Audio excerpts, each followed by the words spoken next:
Bonjour.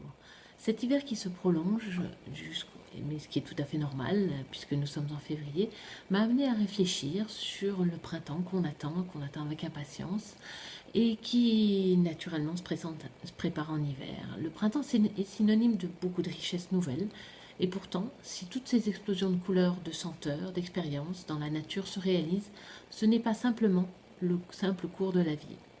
C'est toute une préparation que le paysagiste imagine, dessine, puis met en œuvre en automne ou en hiver. En matière de business, le simple cours de la vie des affaires apporte aussi son rythme d'opportunité, son rythme de belles fleurs qui pousseront naturellement au printemps. Mais pour construire une activité plus durable, florissante, comme le printemps, c'est en amont qu'il faut la préparer.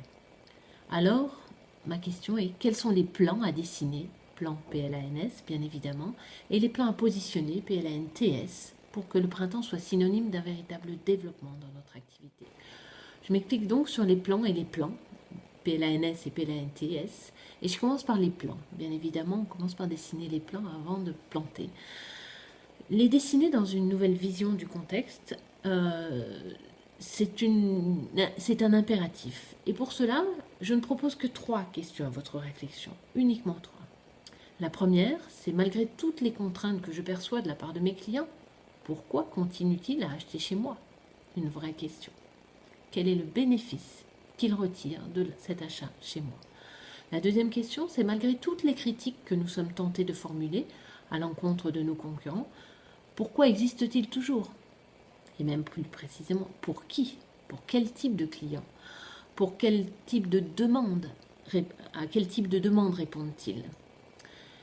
Et la troisième question, malgré tout le poids de l'administratif, des normes, du climat, de notre environnement, et de manière plus générale de tout ce qui est dans notre environnement, pourquoi ai-je encore et toujours envie de continuer l'aventure de l'entreprise et de l'entrepreneuriat? Une vraie question qu'il faut absolument se poser. Si je prends le temps de répondre à ces 3 questions de fond, en osant remettre en cause mes idées les plus courantes, je peux enfin commencer à dessiner les plans pour le printemps, mais seulement après avoir répondu à ces 3 questions. Et ensuite, quel plan positionner, PLANTS? Seulement 2 plans essentiels pour ce mois de février, ça sera déjà beaucoup. La première remarque que je souhaite faire, c'est qu'il faut faire un choix.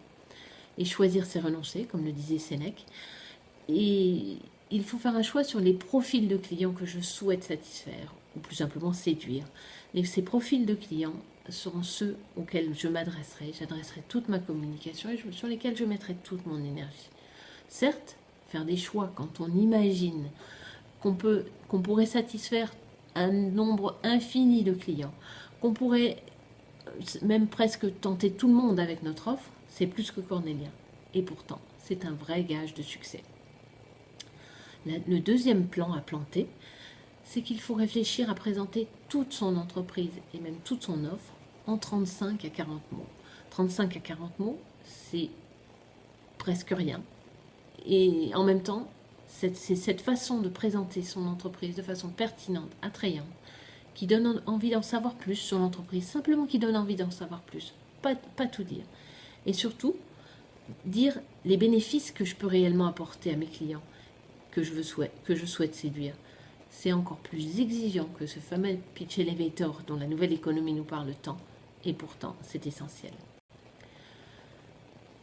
Ces 2 uniques plans, qui sont tellement fondamentaux, mais aussi si délicats à réaliser, je vous encourage largement à y réfléchir avant le printemps. Bonne réflexion.